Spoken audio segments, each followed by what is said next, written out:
أعوذ بالله من الشيطان الرجيم بسم الله الرحمن الرحيم وإن طائفتان من المؤمنين اقتتلوا فأصلحوا بينهما فإن بغت إحداهما على الأخرى فقاتلوا التي تبغي حتى تفيء إلى أمر الله فإن فاءت فأصلحوا بينهما بالعدل وأقسطوا إن الله يحب المقسطين إنما المؤمنون إخوة فأصلحوا بين أخويكم واتقوا الله لعلكم ترحمون صدق اللہ العظیم۔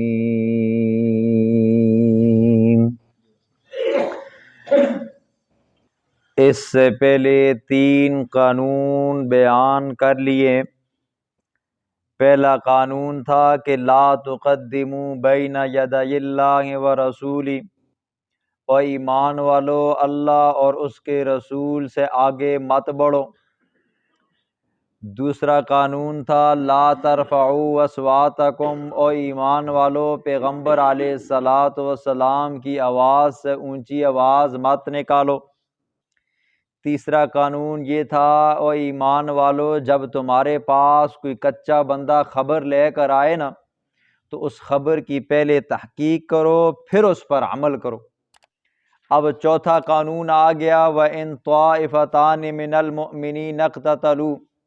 وہ ایمان والو جب دو مسلمان آپس میں لڑ پڑیں یا مسلمانوں کے 2 گروہ آپس میں لڑ پڑیں تو آپس میں صلح کراؤ۔ اگر صلح ہو جاتی ہے تو ٹھیک، اگر نہیں ہوتی، اگر کوئی ایک زیادتی کرتا ہے باوجود صلح کرانے کے،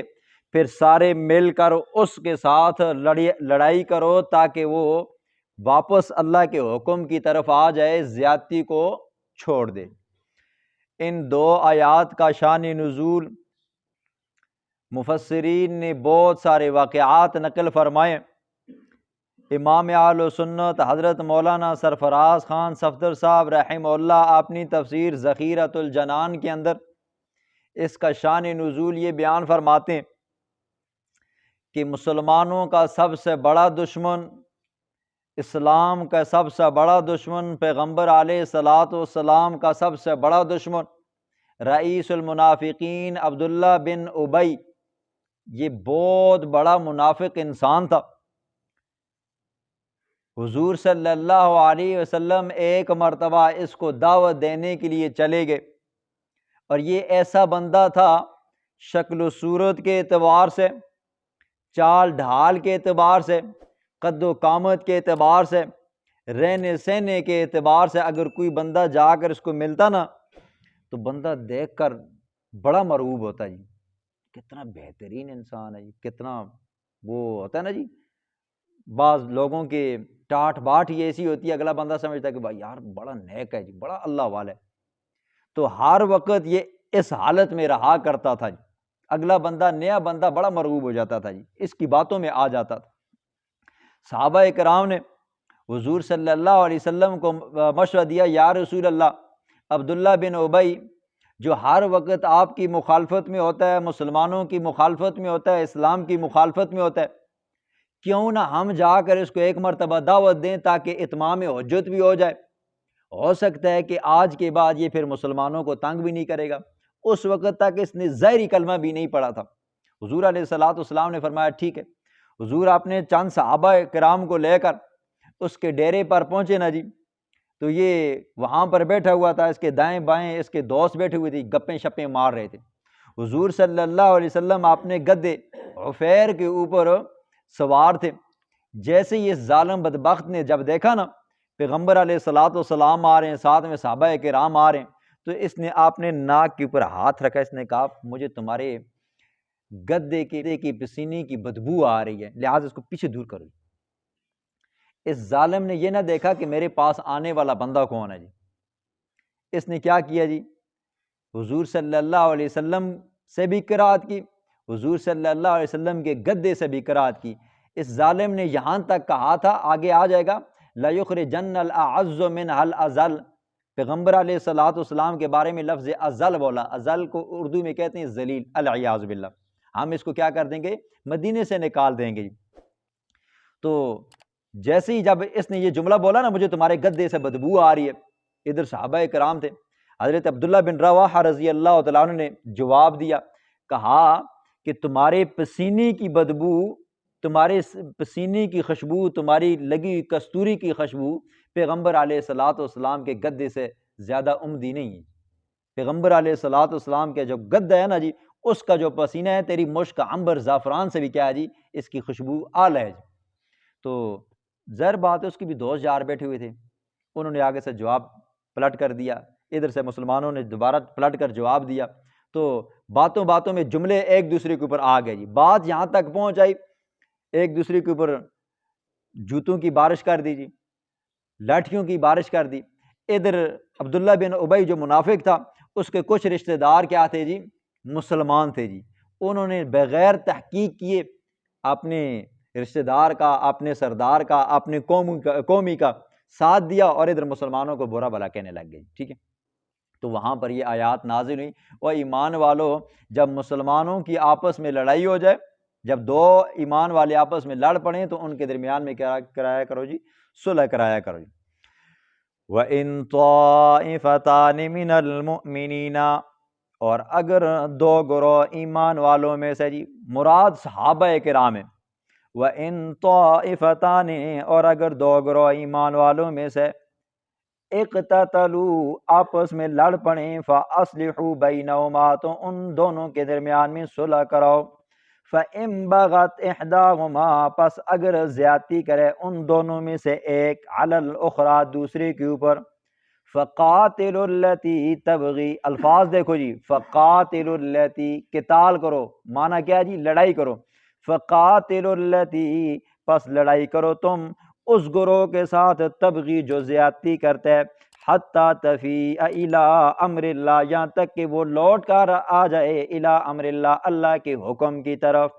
فَإِن فَاءَتْ، پس اگر وہ باغی گروہ، ظالم گروہ لوٹ آئے،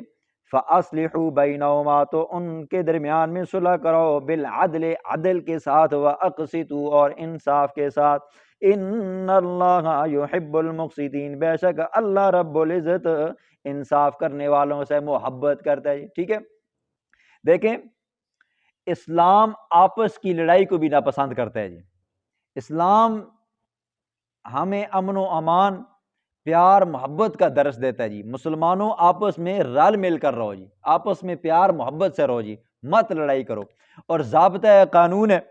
کہ اگر مسلمانوں کی دو جماعتیں آپس میں لڑ پڑیں، یا دو مسلمان بھائی آپس میں لڑ پڑیں، تو دوسروں کو چاہیے کہ ان کو کیا کر دے جی، چھڑائے، اور ان کے درمیان میں صلح کرائے، ایسا نہ ہو کہ دور بیٹھ کر تماشا دیکھنے لگ جائے جی۔ ہم چھوٹے ہوتے تھے نا جی، جب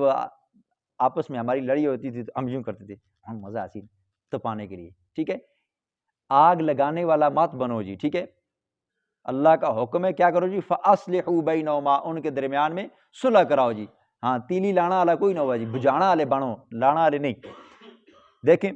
اسلام ہمیں کس بات کا درس دیتا ہے، آپس میں صلح کرو جی، اور جب دو مسلمانوں کی آپس میں لڑائی ہو جائے تو ان کے درمیان میں صلح کراؤ، یہاں تک کہ اگر چھوٹے بچوں کی بھی آپس میں لڑائی ہو جائے نا جی، ان کو بھی چھڑا کر ان کے درمیان میں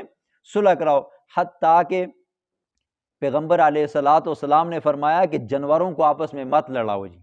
جانور بھی لڑ رہے ہو نا جی، ان کو بھی آپس میں کیا کرو جی، چھڑا دیا کرو۔ ہمارے چرچ کے اندر کیا ہوتا ہے جی، جانوروں کو لڑاتے ہیں جی، بٹیروں کو لڑاتے ہیں، مرغوں کو لڑاتے ہیں جی، کتوں کو لڑاتے ہیں جی، ٹھیک ہے۔ پیغمبر علیہ الصلوٰۃ والسلام نے اس سے سخت منع فرمایا، اور پھر اس سے بھی بڑھ کر ظلم کیا ہوتا ہے جی، پھر اس لڑانے کے اوپر بھی پیسے لگاتے ہیں، جوا حرام ہے جی، ایک یہ کام حرام کر رہے ہیں، اور دوسرا اوپر سے کیا کر رہے ہیں جی، پیسے لگا رہے ہیں، یہ ڈبل حرام ہے، حرام در حرام ہے۔ ان اللہ یحب المقسطین، بے شک اللہ رب العزت محبت کرتے ہے انصاف کرنے والوں سے۔ انما المؤمنون، بے شک مومن، اخوتن آپس میں بھائی ہیں دین کے معاملے میں، فاصلحوا بین اخویکم، پس صلح کرو اپنے بھائیوں کے درمیان میں، واتقوا اللہ، اور اللہ سے ڈرو جی۔ ٹھیک ہے، صلح کراتے وقت کیا کرو جی؟ اللہ سے ڈرو جی۔ عام طور پر آپ نے دیکھا ہوگا نا جی، اب تو اللہ کے فضل و کرم سے علماء زیادہ ہیں لیکن فیصلے عوام ہی کرتی ہے جی۔ جرگدار وہ ہوتے ہیں جن کو ایک دنیا دونا دو دنیا چار کا پتہ نہیں ہوتا، جو الف کو کلی پڑھتے ہیں نا جی، ہمارے جرگدار وہ ہوتے ہیں جی، آؤ جی فلانا جرگدار آ گیا، فلانا چودھری آ گیا، فلانا ملک آ گیا، فلانا خان صاحب آ گیا، فلانا وڈیرا آ گیا جی۔ تو ہمارے جرگدار کون ہوتے ہیں جی؟ وہ ہوتے ہیں جن کو الف کو کلی پڑھتے ہیں جی۔ واتقوا اللہ، اللہ سے ڈرو جی۔ پہلے تحقیق کرو ظالم کون ہے، مظلوم کون ہے جی، ٹھیک ہے۔ پھر اس کے بعد دیکھو کس کے اوپر زیادتی ہوئی ہے جی، اس کا بھی ازالہ کرو جی۔ پھر اس کے بعد کیا ہے جی، اگر ایک کے اوپر جرمانہ آتا ہے جرمانہ ڈالو، وگرنہ کیا ہے جی ان کے آپس میں درمیان میں صلح کرا لو۔ ایسا نہ ہو ایک طرف کیا ہے جی انگلینڈی امریکی ہے اور ایک طرف کیا ہے جی محلے کا کھوتیاں چلانے والا بندہ ہے جی، کاشتکار ہے، زمیندار ہے، یا یہ ہے کہ موچی ہے جی، ٹھیک ہے۔ تو بیچ میں جو جرگیدار ہوگا، فیصلہ کرانے والا ہوگا، کہ بندہ انگلینڈی ہے جی، ڈنڈی نہیں مارنی۔ واتقوا اللہ، اللہ سے ڈرو، لعلکم ترحمون، تاکہ تمہارے اوپر رحم کیا جائے۔ قرآن 5ویں پارے کی آیت ہے میرے اندازے سے، وَمَن لَّمْ يَحْكُم بِمَا أَنزَلَ اللَّهُ فَأُولَٰئِكَ هُمُ الْكَافِرُونَ، جو لوگ قرآن کے مطابق فیصلہ نہیں کرتے نا، فرمایا فَأُولَٰئِكَ هُمُ الْكَافِرُونَ، یہی لوگ کافر ہیں۔ اور دوسری مقام پہ فرمایا وَمَن لَّمْ يَحْكُم بِمَا أَنزَلَ اللَّهُ فَأُولَٰئِكَ هُمُ الظَّالِمُونَ، جو لوگ قرآن کے مطابق فیصلے نہیں کرتے نا، وہ کیا ہیں جی؟ ظالم ہیں جی۔ اب دیکھو جی کون سا ہمارا جرگدار ہے جس کو قرآن کا علم ہے جی،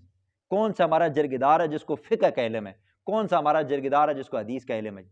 آپ کہیں نا جرگدار نے جی ہر قوم کے اندر ہوتے ہیں جی، تو اللہ معاف فرمائے جی۔